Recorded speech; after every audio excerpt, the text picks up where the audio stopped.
Welcome, and in this video I'm going to show you how to slice in Tinkercad. So what we need to do is basically have a figure that you want to slice. After that, select a figure like cube. What I'm going to do is put it somewhere.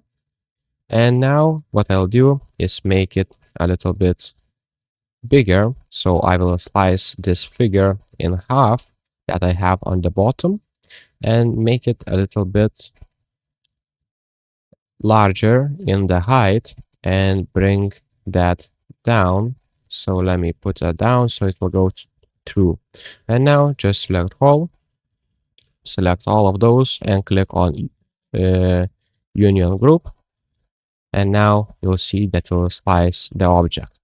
Also, what I didn't make it enough large. So now if I click on union group,